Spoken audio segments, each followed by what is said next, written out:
Salut mes petits génies! Quel plaisir de vous retrouver aujourd'hui pour une leçon absolument magnifique, très chic et pleine d'énergie. Aujourd'hui, mes enfants, on va décoder ensemble le voyage des fonctions, les limites.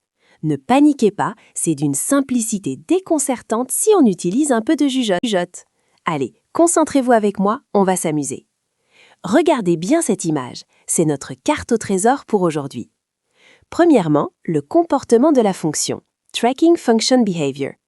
Voyez-vous cette flèche bleue qui monte? C'est le destin de notre fonction f de x. Quand x s'approche d'un nombre ici ou de l'infini, on veut savoir où va f de x. C'est comme viser une cible, le petit dessin de la cible là-haut. On se demande, dis-moi mon ami, vers quelle valeur tu te diriges? C'est ça, la limite. C'est la destination finale du voyage. Deuxièmement, l'astuce du plus haut degré. Highest Degree Shortcut. Alors là, écoutez-moi bien, c'est mon secret préféré. Quand vous avez un gros polynôme à l'infini, comme celui que vous voyez ici, 3x au 3 plus 5x au carré moins 2x plus 7. À l'infini, mes enfants, les petits termes ne comptent plus. C'est le plus puissant, le plus costaud qui commande. Ici, c'est le 3x au 3. On oublie le reste et garde juste le terme avec le plus grand exposant. C'est magique et ça simplifie la vie, n'est-ce pas? Troisièmement, les 4 drapeaux rouges. 4 red flags.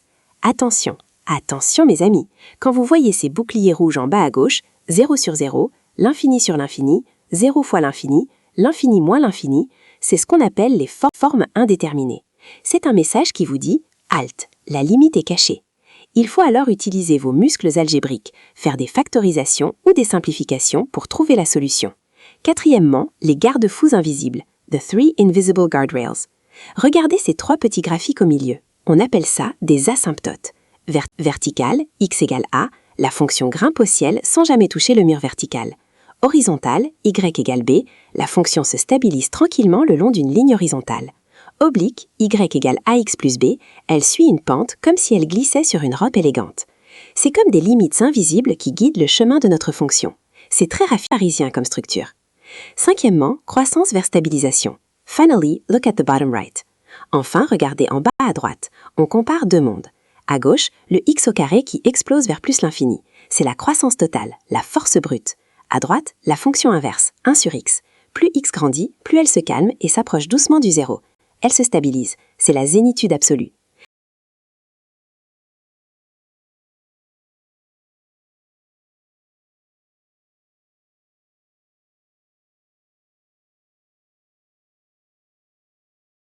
Regardez-moi cette belle image. C'est carrément fascinant, n'est-ce pas? On va parler des limits of functions, l'analyse des limites et des asymptotes. Oh là là, c'est le cœur de l'analyse, c'est d'un chic fou. Regardez bien le schéma que j'ai ici pour vous. 1. La courbe bleue f de x. Voyez-vous cette ligne bleue qui monte gracieusement? C'est notre fonction. Elle part d'en bas et elle grimpe. Elle cherche son chemin dans le plan cartésien. C'est comme votre parcours vers le succès, mes enfants, ça monte toujours. 2. L'asymptote, y égale L. Ah, regardez cette ligne pointillée orange en haut. C'est ce qu'on appelle une asymptote horizontale. C'est absolument magnifique. La courbe bleue s'en approche, elle la frôle, elle veut presque lui faire un bisou, mais elle ne la touche jamais. Elle tend vers cette valeur L quand x devient très très grand. C'est ça le comportement à l'infini. 3. L'idée de base. Le titre nous dit « Understanding Mathematical Behavior at the Extremes ». On veut comprendre comment la fonction se comporte quand on va vers les extrêmes, vers l'infini. C'est comme regarder l'horizon, on cherche à voir jusqu'où on peut aller. Les mathématiques, c'est comme une poésie parisienne, c'est une question de structure et de beauté. Comme il est écrit en bas, « Modeling the long-term trends », on modélise les tendances à long terme de phénomènes mathématiques. C'est un outil puissant que vous allez maîtriser, j'en suis certain. Regardez bien, on a 3 exemples super intéressants. 1. La dynamique de population. Regardez les petits personnages à gauche. Imaginez mes petits champions, on commence avec un groupe de 50 filles et 60 garçons. Et hop, chaque minute, un nouveau couple, un garçon et une fille, arrive. On veut savoir ce qui va se passer dans un futur très lointain, quand le temps devient infini. C'est là qu'on utilise la limite. Limite de x qui tend vers plus l'infini, de 50 plus x sur 110 plus 2x. C'est fascinant, on cherche à voir vers quel rapport on se dirige. 2. L'économie. Voyez le beau symbole de l'euro, euro au milieu. Ah, l'argent. Imaginez qu'on veuille partager 1 million d'euros entre un nombre X de personnes. Si le nombre de personnes augmente, jusqu'à devenir une foule immense qui tend vers l'infini, qu'est-ce qu'il va rester à chaque personne? On regarde la limite. Limite de X qui tend vers plus l'infini de 1 sur X. On va voir que plus on est nombreux, plus la part devient bien minuscule. C'est mathématique, c'est la vie. 3. La physique et la géométrie. Regardez le petit flacon de laboratoire à droite. Ici, mes enfants, on a 10 litres d'eau. On veut remplir des verres qui ont un volume X. Si on prend des verres de plus en plus petits, tellement petits que leur taille s'approche de 0, combien de verres on pourra remplir? C'est ça la question. On utilise la limite. Limite de X qui tend vers 0 de 10 sur X. C'est incroyable, plus le verre est petit, plus on en remplit. Alors, vous voyez, les limites, ce n'est pas juste des calculs sur un tableau noir, c'est pour comprendre le monde qui nous entoure. While waiting to continue the video, don't forget to subscribe, like, and share the video, as well as leave comments. The power of prediction, la puissance de la prédiction. C'est magique, n'est-ce pas? Écoutez-moi bien, mes amis. Le texte nous explique que si on maîtrise les limites, mastery of limits, on peut définir la continuité et les dérivés.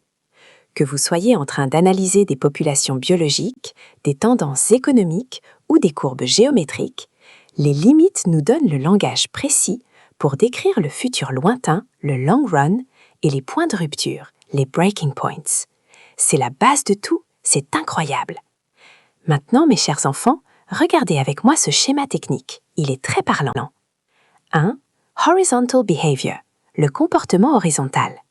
Regardez cette ligne pointillée marron à gauche.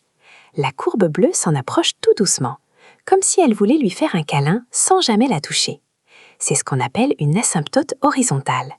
Elle nous dit ce qui se passe quand on va vers l'infini. C'est une finesse, n'est-ce pas? 2. Vertical asymptote, l'asymptote verticale. Voyez cette ligne droite qui descend tout droit au niveau de x égale moins 2. C'est le breaking point. La courbe s'approche de cette barrière et s'envole d'un coup vers le ciel, l'infini. C'est un moment crucial où la fonction change radicalement. 3. Oblique behavior, le comportement oblique. Regardez à droite, mes loulous. La courbe suit une trajectoire penchée, une ligne droite pleine de style. C'est l'asymptote oblique. Elle nous montre la direction que prend la fonction avec une classe folle. Franchement, c'est facile, non? Il suffit de bien observer.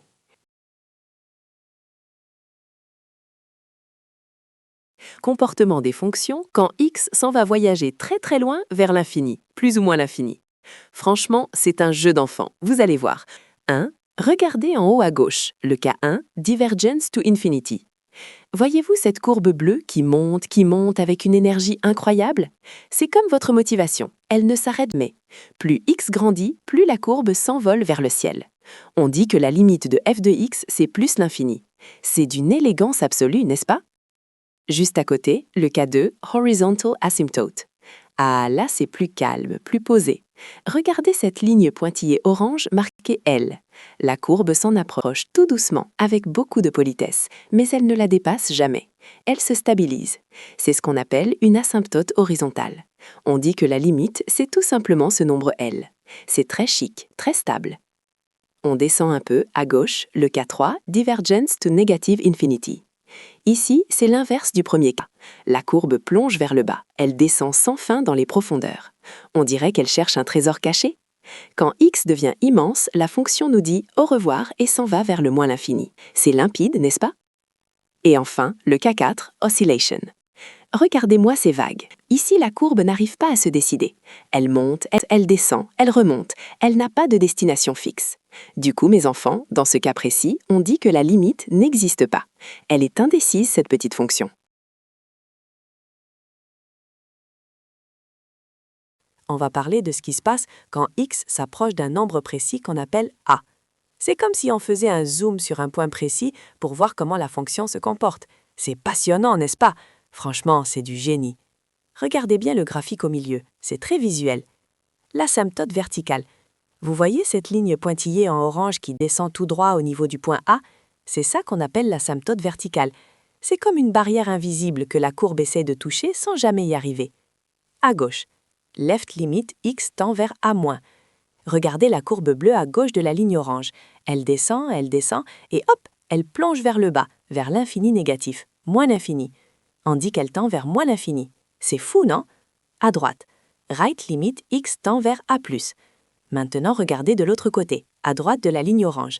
La courbe s'envole, elle monte vers le ciel, vers l'infini positif, plus l'infini. Elle explose, comme c'est écrit ici. Pourquoi ça arrive? C'est écrit juste là. C'est souvent à cause d'une division par 0. Et vous savez bien qu'en maths, diviser par 0, c'est comme déclencher une petite explosion. On appelle ça aussi un pôle. Regardez la formule en rouge en bas à gauche. Limite de x tend vers a de f de x égale plus ou moins l'infini. Ça veut dire que quand on s'approche de a, la fonction s'en va soit tout en haut, soit tout en bas, vers l'infini. La géométrie des asymptotes, c'est absolument fascinant, vous allez voir. Une courbe qui s'approche d'une ligne toujours plus près, mais qui ne la touche jamais. C'est chic, n'est-ce pas? Allez, regardez bien l'image avec moi. On va décortiquer ça tout entier. Numéro 1, l'asymptote horizontale, horizontal asymptote. Regardez cette courbe bleue, elle s'allonge, et quand x devient énorme, elle se stabilise près d'une ligne pointillée orange. Le concept, on dit que la limite de f de x, quand x tend vers l'infini, c'est b. L'équation, c'est la droite y égale b. C'est comme si la fonction se reposait horizontalement à la fin de son voyage. C'est magnifique. Numéro 2, l'asymptote verticale, vertical asymptote. Regardez ce mur vertical au point x égale a. La courbe s'approche de cette ligne orange et paf, elle s'envole vers l'infini où elle plonge tout en bas. Le concept, c'est un pôle. Quand x s'approche de a, la fonction devient infinie. L'équation, c'est x égale a. C'est comme un mur invisible que la courbe n'arrive jamais à traverser. Concentrez-vous bien, c'est super important pour vos examens. Numéro 3, l'asymptote oblique, oblique or slanted asymptote. Ici, la courbe ne veut pas rester droite, elle préfère suivre une pente, une ligne oblique. Le concept, la courbe finit par imiter une droite d'équation y égale ax plus b. Plus on va loin, plus la différence entre courbe et la droite devient nulle. Limite de f de x moins ax plus b égale 0. L'équation, c'est y égale ax plus b. C'est comme si la courbe suivait une rampe de lancement vers l'infini. C'est d'une élégance rare. On va parler des fonctions de référence. Regardez bien l'image avec moi.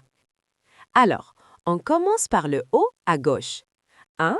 La fonction linéaire, x. Regardez-moi ce beau trait bleu. C'est une droite qui passe par l'origine. C'est simple, c'est élégant, c'est très chic. Plus x monte vers l'infini, plus y monte aussi. Franchement, c'est la base, quoi. 2. La fonction carré, x carré. Ah, celle-là, elle a un sourire magnifique. C'est une parabole. Regardez comment elle remonte toujours vers le haut. Même si x est négatif, le résultat est positif.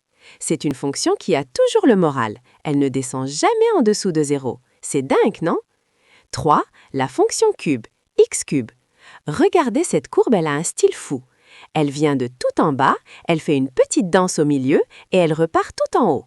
Elle est super courageuse. Maintenant, on descend un peu. Suivez-moi bien. 4. La fonction inverse, 1 sur x. Ouh là là, celle-ci est un peu timide avec le 0. Vous voyez les pointillés orange? Elle ne touche jamais les axes. Quand x devient très grand, elle se rapproche de 0. Elle devient toute petite. Mais quand elle s'approche de 0, elle explose vers le haut ou vers le bas. C'est fascinant, n'est-ce pas? 5. La fonction 1 sur x carré. C'est la cousine de la précédente. Mais regardez, elle est super symétrique. C'est d'une élégance rare, très parisienne comme allure, vous ne trouvez pas? 6. La fonction racine carrée, racine de x. Et enfin, la petite dernière. Elle commence doucement à partir de 0 et elle monte tranquillement vers la droite. Elle prend son temps, elle est relaxe, elle ne se presse pas. Mes enfants, ces dessins que vous voyez, ce sont les building blocks, les briques avec lesquelles on construit grandes théories mathématiques. Si vous comprenez ces formes, vous allez tout comprendre après, promis. While waiting to continue the video, don't forget to subscribe, like, and share the video, as well as leave comments.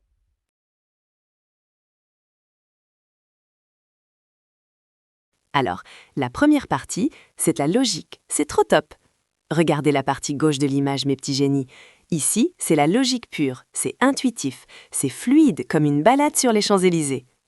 L'addition des géants, regardez ce premier encadré orange. Plus l'infini égale plus l'infini. C'est logique, non? Si vous prenez un truc énorme et que vous lui ajoutez un autre truc énorme, le résultat est encore plus énorme. C'est fantastique. La multiplication des géants, juste en dessous. Infini multiplié par infini égale infini. Quand deux infinis se rencontrent et se multiplient, ça crée une explosion de grandeur. C'est tout simplement merveilleux. L'infini est le petit nombre, et là, infini multiplié par k égale infini. Même si vous multipliez l'infini par un petit nombre k, l'infini reste le roi, il gagne toujours. Et n'oubliez pas, mes enfants, les règles des signes s'appliquent normalement. Le plus par le moins, ça nous donne toujours un moins, c'est la base. Maintenant, regardez à droite, là où c'est coloré en beige. C'est ce qu'on appelle les formes indéterminées. Là, la logique classique nous quitte. C'est un peu le mystère. Le tir à la corde. Regardez plus l'infini, plus moins l'infini. C'est comme un match de foot entre deux équipes ultra puissantes. Qui va gagner? On ne sait pas. L'un tire vers le haut, l'autre vers le bas. C'est une forme indéterminée. Il faudra faire une analyse plus profonde, mes chers élèves. Le minuscule face au géant. Et enfin, 0 multiplié par infini. C'est le combat du siècle. Le 0 qui veut tout annuler face à l'infini qui veut tout agrandir. C'est incroyable, on ne peut pas deviner le résultat comme ça. On parle de l'algèbre des limites, et plus précisément des quotients. On nous dit direct, attention, la division, c'est là où on fait le plus d'erreurs.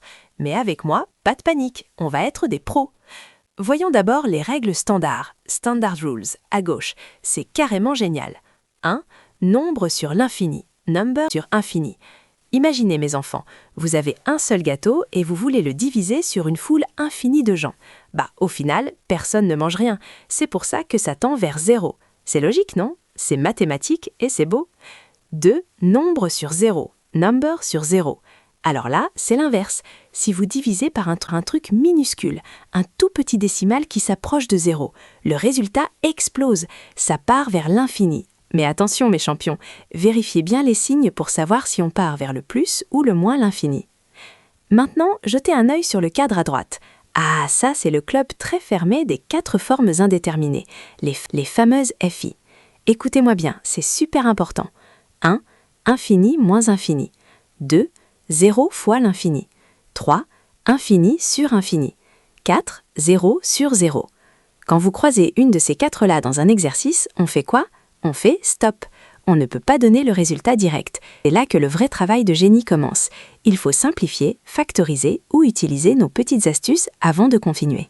C'est facile, n'est-ce pas? Le tir à la corde à l'infini, c'est un combat de géants. Numéro 1, le problème, la bagarre. On a notre fonction f de x égale x3 moins x2 plus 5. Quand x tend vers plus l'infini, qu'est-ce qui se passe? Le terme x3 tire vers plus l'infini, c'est un costaud. Mais le terme moins x2 tire vers moins l'infini. Et là, mes enfants, c'est la panique. On a infini moins infini. C'est ce qu'on appelle une forme indéterminée. On ne sait pas qui va gagner. Numéro 2, la solution, la factorisation, le coup de génie. Mais ne vous inquiétez pas, on est des génies, n'est-ce pas? La stratégie est simple. Force de highest degree term out. On va sortir le chef, le plus grand, le plus fort. Numéro 1, math step 1, on factorise par x3. Regardez bien l'image. f de x égale x3, facteur de 1 moins 1 sur x plus 5 sur x3. C'est élégant, n'est-ce pas? C'est chic. Numéro 2, maintenant, quand x devient énorme, tend vers l'infini, les petits termes 1 sur x et 5 sur x3 deviennent tout petits. Ils s'approchent de 0. Ils ne valent plus rien. Numéro 3, à la fin, il ne reste que la limite de x3 fois 1, ce qui nous donne plus l'infini. La conclusion, la morale de l'histoire. Regardez le cadre orange en bas, c'est le secret de la réussite. The highest power always wins the tug of war. En gros, mes enfants, c'est toujours le plus puissant qui gagne le combat à l'infini. Le x3 a écrasé tout le monde. Polynomials at infinity, c'est-à-dire comment se comportent les polynômes quand x s'en va très très loin vers l'infini. C'est ouf, non? Écoutez bien le théorème, the theorem. Regardez le cadre gris au milieu, c'est la règle d'or.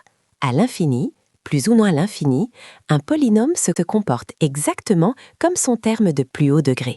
C'est lui le patron, c'est lui le chef qui commande les autres termes. Comme vous voyez dans la formule, on oublie tout le reste, on ne garde que le dominant terme. C'est pas génial ça? Ça nous simplifie la vie. Allez, on passe aux exemples. Concentrez-vous avec moi, mes champions. Exemple 1, à gauche. Regardez cette fonction f de x égale 5x carré moins 6x. Vous voyez la petite flèche bleue? Elle pointe vers 5x carré. Pourquoi? Parce que c'est le dominant term, le plus puissant. Le moins 6x, on s'en fiche, il ne fait pas le poids face au carré. Du coup, pour la limite, on ne garde que 5x carré. Et comme x tend vers l'infini, 5x carré s'envole vers plus l'infini. C'est réglé. Hop, c'est dans la poche. Exemple 2, à droite. Maintenant, regardez g de x égale moins 3x4 plus x3.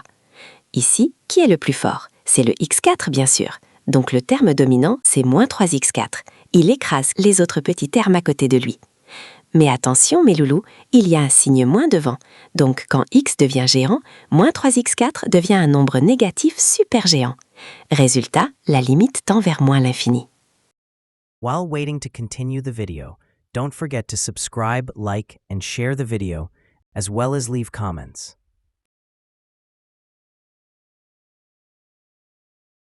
On va regarder ce tableau point par point. Quand on cherche la limite à l'infini d'une fraction, on compare juste les puissances du haut et du bas. C'est comme un match de boxe. 1. Le cas top heavy. Le haut est plus costaud. Regardez bien le premier exemple en haut, mes enfants.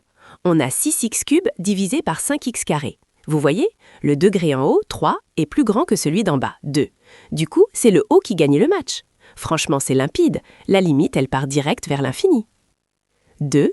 Le cas balanced, l'équilibre parfait. Maintenant, regardez au milieu, là où c'est écrit balanced. C'est d'une élégance absolue. On a 2x4 en haut et 6x4 en bas. Les degrés sont les mêmes, c'est l'égalité parfaite. Alors qu'est-ce qu'on fait? C'est hyper simple. On prend juste les coefficients de devant. On fait 12 divisé par 6 et hop, ça nous donne 2.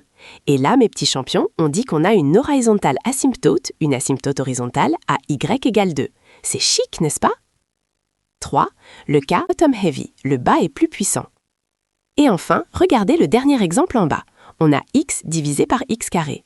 Là, c'est le dénominateur qui est le plus fort. Il tire tout vers le bas. Quand le bas est plus grand que le haut, la limite, elle tombe direct à 0. C'est mathématique, c'est imparable. Du coup, l'asymptote horizontale est à y égale 0.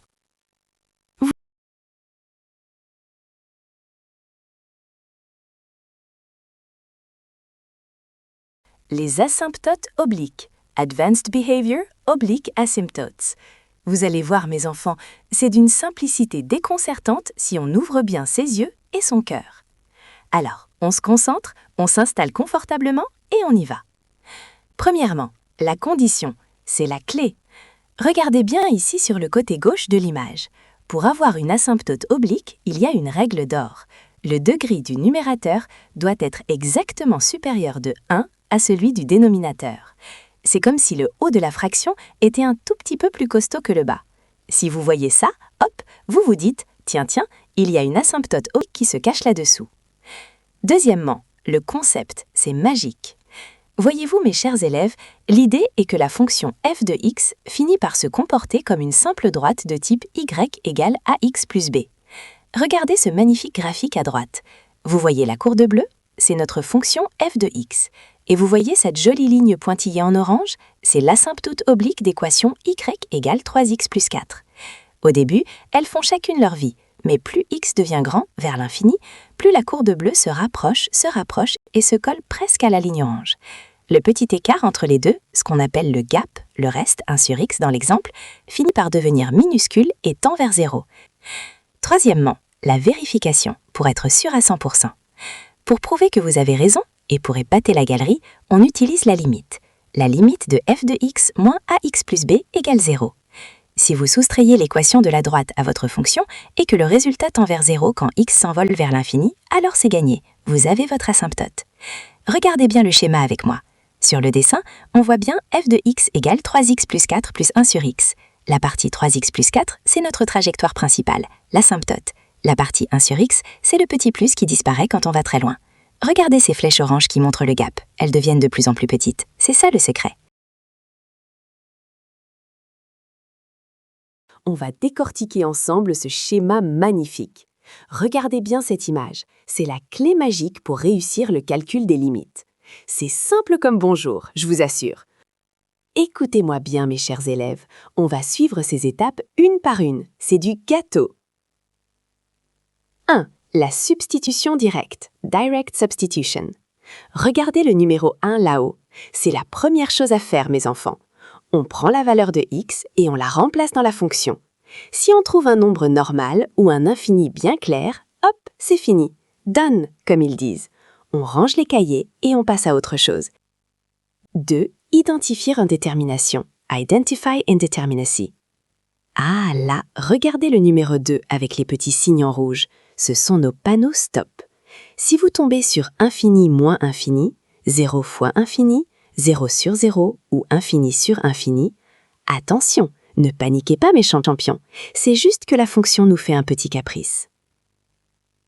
3. Appliquer la technique. Apply technique. Voyez ces belles flèches oranges qui partent du numéro 3? Elles nous montrent le chemin. Si on est à l'infini, on sort le plus haut degré en facteur. On fait le ménage pour que tout devienne clair. Si on a 0 sur 0 à un nombre précis, on factorise, on simplifie la fraction et le problème s'évapore. C'est de la magie mathématique, mes petits. Et enfin, le numéro 4, la touche finale. Quand on a des zéros ou des infinis, on vérifie bien si c'est plus ou moins. Il faut être précis, mes héros. C'est ce qui fait la différence entre un bon élève et un excellent élève.